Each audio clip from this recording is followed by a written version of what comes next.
100%, bro. And it perfectly, kind of segues into your NFL career, which was similar to, your career prior. Just a battle for you, honestly, battle of learning. So you get drafted 7th round to the Redskins. They give you your opportunity. You took full advantage of it. You had stints with Seattle, San Fran, Miami, Buffalo. So you had a pretty long career and beat the odds. But then there was also when you played this thing called NFL Europe, which you actually, end up defying the odds. That's awesome. Yeah, let's go. You end up defying the odds and become at one point MVP of the NFL Europe League.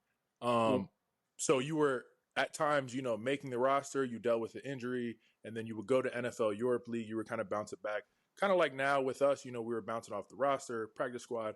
How did you deal with those mental battles? Continuing to prove yourself, become an NFL quarterback starter, and going back and forth between the leagues. And also, we're curious to know, how did the NFL Europe work? Like, Well, NFL Europe, bro. I'll start there. So, you fly to Tampa. All the teams fly to Tampa, and you're all in Tampa. Probably kind of how you guys are doing with, the XFL and stuff. But you go to Tampa, yeah, and then you're assigned a team, and essentially there was a draft. Each team got to draft players. So the NFL teams would allocate 20 or 30 players.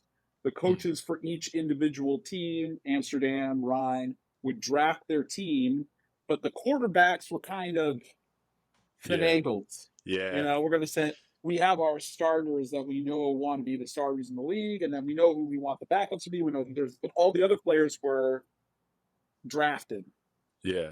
And then there were international players on every team. So we had like Noriaki Kinoshita, who's from Japan. We had a running back from France, and they didn't speak English, so you had interpreters there and training camp. Like it was it, right? It was it. And then so you're in Tampa for like 2 or 3 weeks with training camp, and then you're on a jet to your international country, and then they basically rent out 2 floors of a hotel. And you basically lived at the hotel in that city. And bro, it was like, I don't know what to tell you. Most guys did not appreciate, right? Yeah. They were like, let me get back, like different culture, different food, let me get back. Agents in the ear, like, oh, well, you're missing out spring ball. Because the truth is, if you got sent over to Europe, like, they really didn't think you were like, you weren't in the 2 deep, definitely. Yeah. And very rarely were you in the 3 deep. You're more like a 3 deep, 4 deep guy. Yeah. Right? But the thing you were doing was you were getting tape, right? You were getting mad tape, and that was awesome. And then NFL Europe worked like that. And then basically when you think of it like all this, you basically wake up, go to like morning meetings, you get in the bus, you go to practice, finish practice, come back, have meetings, you done by like 4. Yeah. And then you just out in Amsterdam or Utrecht, and you just got a hotel, you long, because Europe is like that. That's so cool. And so some of us really just like, embraced it. It was like, oh my God, what a fortunate thing that we get to do. And then there's no pressure, no TV timeouts. The game just flowed. Yeah. Coaches weren't under crazy pressure. So, it was just more fun than the seriousness got removed. And then the stories, the stories for days, like the stories that like would blow. Now that we're talking about it, I got a whole NFL Europe podcast in my brain, it's like, oh shit. Like I've been thinking about what would I do as a podcast? Like, oh man, if I just told like NFL Europe stories the whole time, this was for a year I've been telling these stories. Facts.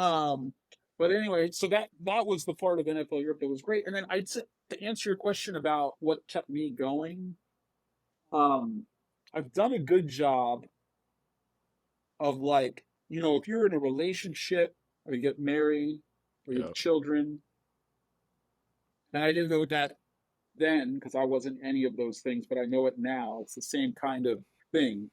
Yeah. It's this maturity of like knowing that if you choose something or you make a decision on something, that it's not always gonna go how you expect or plan it, but that it's about bringing love and compassion and heart and soul and work ethic and the drive and the impetus to make it better all the time, because ultimately like you chose it. 100%, yeah. And I think that was the thing that I could draw a line on in my career. Like all this crazy stuff happening around and people saying, seriously, in some levels, like terrorist type stuff to me, or, like yeah, I got because fans get crazy, fans Oh, in just the people. facility, Oh, bro. people in the facility too. Yeah, Yeah. Like coaches, like because you were one of the first. You were the first Pakistan descent in the NFL. Yeah, it's a Palestinian and Pakistani. Palestinian, both. It was a joke. The white dudes were like, "Yo, we're over here." Black dudes were like, "Over here." Jabron is the minority. That's like crazy. I'm the one they call a thirsty camel. You know what I'm saying? So I know. but I didn't even think about that. But the point I'm trying to make is like all that stuff is not dissimilar to when you're getting cut or you're getting passed over for a job that you think maybe should be yours or whatever it is. It was always came back to like, no, like I chose this. I love it. I'm making that choice to be here. Yeah. And when I do that, how I handle myself in that means something, right? Not only to other people, but most importantly myself. Yeah. So I think that's how I was able to like kind of get through those times. Is there was never a moment where I decided like, yo, I'm done. Yeah. And then people will say the moment I decided I was done, which was in fact in Toronto in a CFL training camp, I got married, said I was done, and like an NFL team calls and was like, yo, get on the roster. You'd be the fourth quarterback, but I think you can beat the third. And I was like, no, I'm done. Yeah. So what that always proved to me was what I just pointed out to you, right? It was always like my decision to be chasing that. Exactly. And in that, I have to have the responsibility of what doing that is like. But then at any time, if you've had enough or you just don't think you've got it anymore, you also have to have the wherewithal to be like, nah, it's not me anymore. Yeah. And it's really truly knowing yourself. And that's kind of maybe what keeps the outside noise at bay and not lets you get all like up and down on one coach's opinion or a media person's opinion or whatever it is. So that's how I would describe it. I love that. They definitely should bring back NFL Europe. 110%. Yo, I got it. Hey Tony, it's when he's telling the story, it reminds me of XFL. For just like honestly. XFL, just the United States version. Not That's a big difference, though. You guys were you Vegas? We were. Yeah, our team was Vegas Vipers, but we were like based in Texas. So we're in Texas, though. Like Dallas, Arlington area. Mm-hmm. Where was your place? What, like, how'd they put you up? Hotel. Okay, you were in a hotel? Yeah. And, like, could you walk to, like, bars and stuff? Yeah, we were Uber. Well, we have to Uber. We weren't that close to this, super close to the city. Right. So, like, if you just did all that and then you, like, put, like, oh, I could take a train to Paris. Yeah. That's different. That's a whole different vibe. Oh, my gosh. Honestly, it was such a, this is how bad I was about that. Lack of strategy I had. Yeah. After my third year in NFL Europe, and I won the MVP in the third season, broke my ankle, only played 7 games, still won the MVP. The year after that, I'm in Miami. Yeah. And I go to the head coach. I'm like, yo, can you send me back to NFL Europe? Yo. I was asking that. I was like, please send me back. He was like, no, you have to try to make this team. Yeah. And I'm like, bro, like, I'm not going to make this team. Like, it in your art. You got Dante Culpepper. You got, who else was there? Dante Culpepper, Trent Green, and you just drafted John Beck in the 2nd round, bro. Wow. You will not keep me on this roster, but you are keeping me from Amsterdam, bro. Yeah, bro. I have to go play. I'm getting old. He's like, Facts. dude, what is wrong? My agent was, everybody was mad at me. And Yeah, I I know didn't end Buddy up Baker was going, tripping. but in my heart, I was just like, that's fun. This is Yeah. just, I'm just wasting my time here. So, Facts. yeah, it was, NFL Europe was just chef's kiss. But they were losing like $1 million a year. Yeah. Every team. Wow.